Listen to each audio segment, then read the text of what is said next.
Hi, on this video, I'm going to show you how I made £1 million on one property deal without using any of my own money and how you can do the same.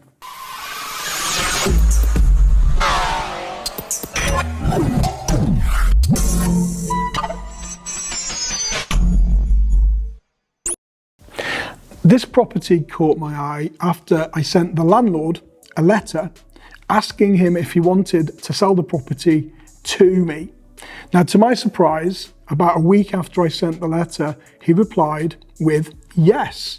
But he wanted £1.3 million for the freehold purchase of the property.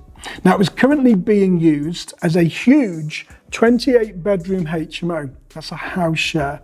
And it was split over 3 separate properties that were all listed on one title. So it was basically one big building. Now, one block had 6 bedsit type rooms, and the second block had the same. And then the main block had 16 massive bedsit type rooms where everything was all self-contained. Now, after chatting with the owner, it became apparent that he wanted to sell, and his motivation of selling was because his partner was currently going through a patch of ill health and they wanted to cash out of the property. Now, it had a load going in its favour. It was in walking distance to the city centre. It was also in walking distance to the main train station, which was literally like 2 minutes away. It's got a huge garden and benefited as well from 13 individual private car parking spaces, which is quite unique for this area. But the problem was, it was in pretty poor condition. But the good thing, all of the rooms were actually tenanted. Now, that was because of the cheap rents that they were charging and the location to the town centre. One of the tenants had an aviary of birds inside her flat. And when we asked her what was going on, she said it was just too cold outside for them. So why wouldn't they be inside? Now, all of the bedsits had kitchens, but very few had full bathrooms. Some of them had the odd sink, some of them had the odd shower, but none of them had any toilets. They were situated in the communal areas. The property was tired, really tired, and it was in a desperate need of a full renovation. But the problem being with that is that it was a listed building. So we needed to take this into consideration and talk to all of the local listed building people. I put an offer of £1.1 million on the property, knowing that with the right design and the right flair and the right planning permission, then we could probably separate the titles of these properties and convert them into some really desirable and up-to-date flats. And it was really in need of this. Now, to my surprise, my offer of £1.1 million was accepted, but I had one massive hurdle. I didn't have £1.1 million. Where was I going to get £1.1 million from? Well, actually, this was easier than I first thought it would be. I literally made one phone call to a member of my community that I'd met via Facebook and networking. I explained the deal over the phone in principle, and then we met up about a week later and we went through the proposal in finer detail. We crunched the numbers, and then we agreed in principle that my new partner would finance the whole deal. That meant the deposit needed for the purchase, the stamp duty, land tax, all of the legals, and the refurbishment for the whole project. Now, the plan was then to refinance the property once we'd done the refurb with the added value that would hopefully then be paid back to our partner. And then we agreed to being equal shareholders in the company, which would meant that my partner would have all of their money back and then there would be 50-50 in the deal. Win-win, right? And the best thing is that it wouldn't cost me any of my own money. So we went ahead, we signed our joint venture partner agreement, and fast forward about 8 months, and after loads of surveys and loads of conversations with the council over listed buildings consent and planning permission and BAT surveys and everything else that we had to do. We purchased the whole property in one transaction on day one, but we split the title on purchase. So the UK's government land registry now recognises this, what was one property, as being 3 individual properties. Now, typically, you would only generally split titles on sale and purchase. It's not guaranteed that land registry will do this afterwards, so make sure you call and speak to the right people that have done this before.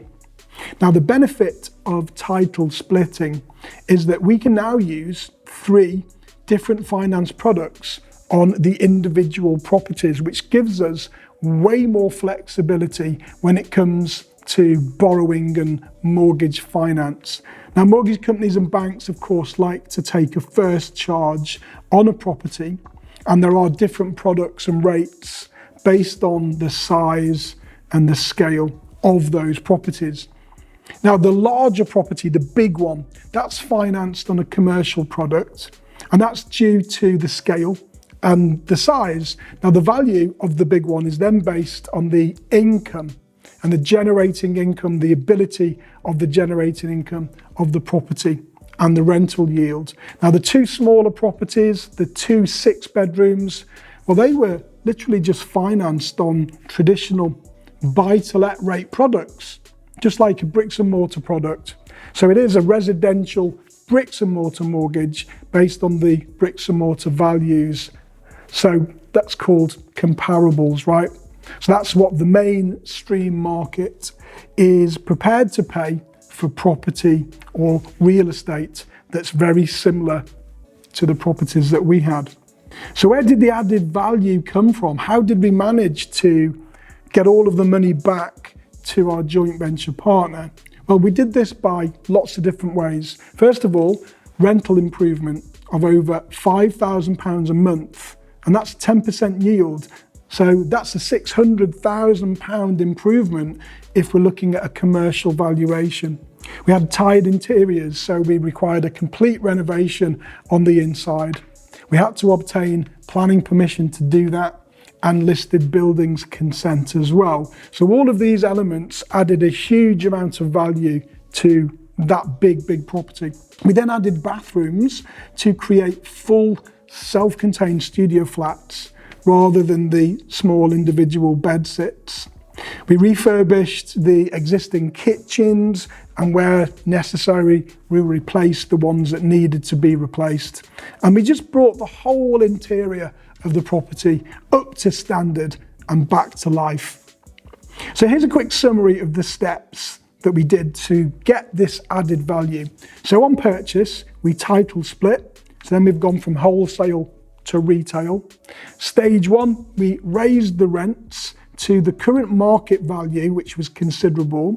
Stage 2, we obtained planning permission for the conversion of the inside, including talking to the listed buildings officer and gaining listed buildings consent. Then we did the alterations to create much bigger apartments instead of bed sits. Stage 3, we went through the refurbs, and they were done to a really high standard, and then that meant that we could raise the rents even further to market value. Stage 4, and the icing on the cake, is that we've got the land and 13 garages behind the property with planning permission for supported living. And that is a huge number. So let's go through the numbers. The purchase price, £1.1 million. Stamp duty and fees, £44,000. Miscellaneous decoration of the communal areas and the rear of the property came to £120,000. The refurbish of the flats came to £255,000, which is a total of £1.5 million. Now, the new valuation post-refurb, and these are the actual valuations that we achieved. The 6-bedroom property is now 5 flats and refinanced at £550,000. The second 6-bed is now 5 flats at £550,000. And the big property is now 16 flats at £1.1 million. Then, of course, the land to the rear and the garages has been valued at £300,000. Now that is a whopping total of £2.5 million. Massive. But what about the cash flow? Because we're keeping this property. It's not our intention to sell it. We've refinanced the money, but we need to cash flow. So the first property brings in gross rent of £3,100, the same for the second, and the large property brings in £8,075 a month.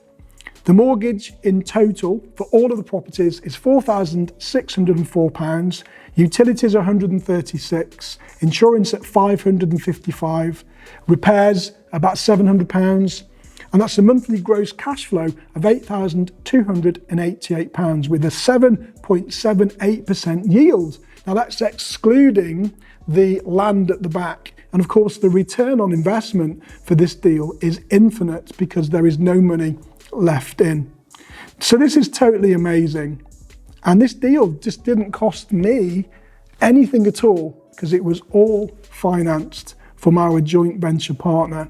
Now, because they've got their money back out of this deal, we've now put that into another deal and we're doing it again. So we're just building our massive portfolios together just by recycling our cash. So I hope that was useful for you, just to give you some insight that sometimes you can go big. The positives, there possibly will be more money involved. It's going to be a bit more intricate and it's going to take longer. But if you're prepared to go through all of that pain in order to have a property that's now worth £2.4 million, don't forget to hit that subscribe button. Don't forget to click on that like button. And please do leave a comment if I can help you in any way. I will always reply. See you on the next one.